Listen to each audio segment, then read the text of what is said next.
SAFTU's General Secretary, Zwelinzima Vavi, will lead the march there at 10 o'clock this morning. It's around the Johannesburg CBD.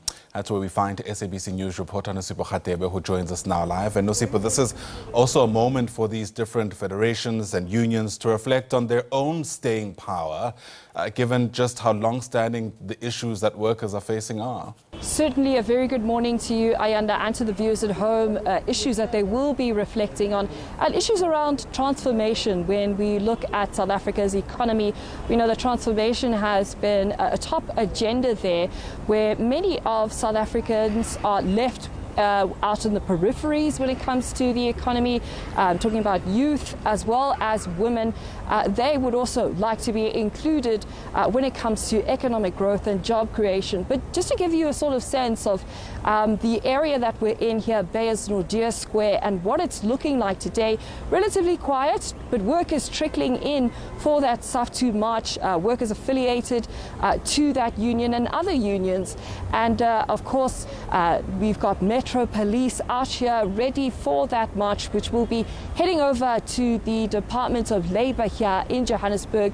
But just to give you some context, Ayanda, around today, it is Workers' Day, as you point out, and across the country, streets like these will be filled with workers and union members, among others, under one common banner, and that's uniting to oppose VAT increases and anti-worker law amendments.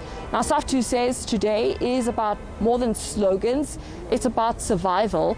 The Federation argues that workers are being made to pay the price for poor governance while the wealthiest escape accountability. And at the heart, essentially, of this protest today is the chaotic budgeting process. South Africa is now preparing for a third national budget in just 4 months, what some are calling Budget 3.0, and it follows a dramatic U-turn on the proposed VAT hike, which was meant to raise money for government spending over the next 3 years. So the National Treasury will be scrambling between now and the 21st of this month to plug that about 75 billion rand shortfall over the next 3 years. But while the VAT increase was scrapped, Ayanda, the budget hole remains, and it's clear from the options available to Treasury that spending cuts are on the table. Those are possibly coming, and the concern around spending cuts is that it impacts service delivery, which is already under pressure, and workers say they're already paying through failing public services, high unemployment, and food prices that just keep climbing.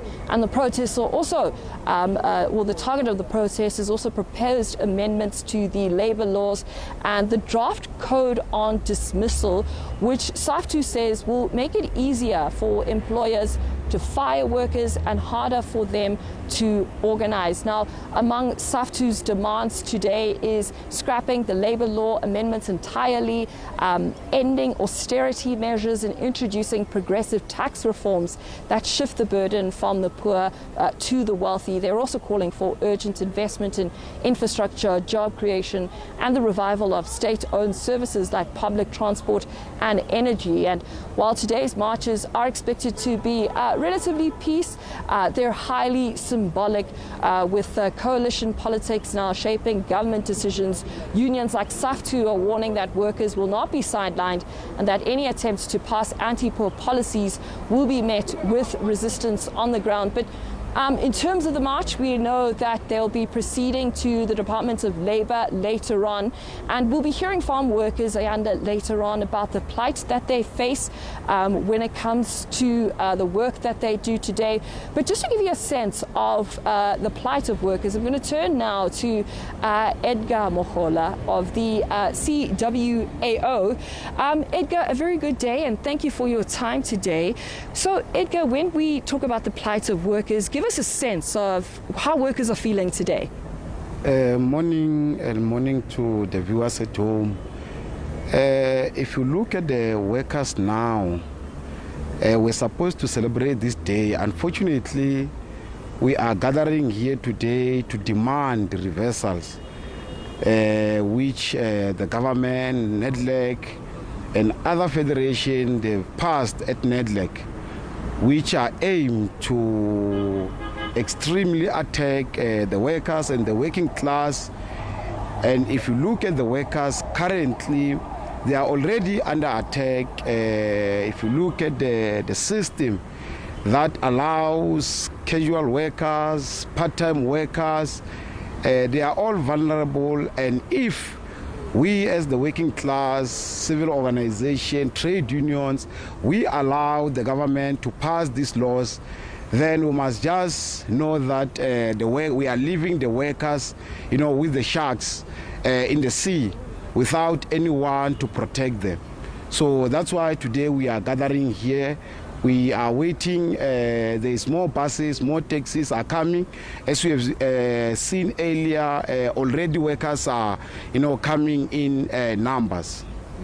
And now when it comes to the demands of workers around work, we know that AI is also coming in. We're seeing automation when it comes to workers and casual work, as you point out. Talk to us about how that affects workers. No, it definitely affects them. Especially if you look at all the austerity measures that the government is imposing to our people, they are not affected. Working class is the most affected, especially if you look at the workers. They are working far less hours at work, and if you look at the minimum wage, which they also work far less hours on it. Some of the workers, we still have workers who earn as little as 2,000 or less a month because of these introductions of, austerity measures and other labor laws that are aimed to affect workers. So you can tell that the aim of NEDLEC, or the purpose of NEDLEC, has now shifted altogether to protect the bosses, to protect the capitalists and their profits. It's no longer about the workers. If you look at the federations that are supposed to be protecting the workers, not just the workers, but the vulnerable ones, the casuals, and those who are working less hours, they are now protecting or on the side of the bosses. That's why today we are here to say those federations, those unions, and those and the government, including NEDLEC, that's why we are saying scrap the labor bills that are been proposed. All right, Edgar, thank you so much. We'll leave it there. That was Edgar Mogola from the CWAO there, giving us a sense of the feeling of workers today here, Beyers Naudé Square, where it's going to be a hive of activity later on. Still relatively quiet as we expect more workers to trickle in here at Beyers Naudé Square, make their way through the streets of Johannesburg. A hive of activity later, a sea of red we're expecting, and they'll be heading over to the Department of Labour here in Johannesburg to hand over a memorandum of demands when it comes to the demands of workers today for Workers' Day.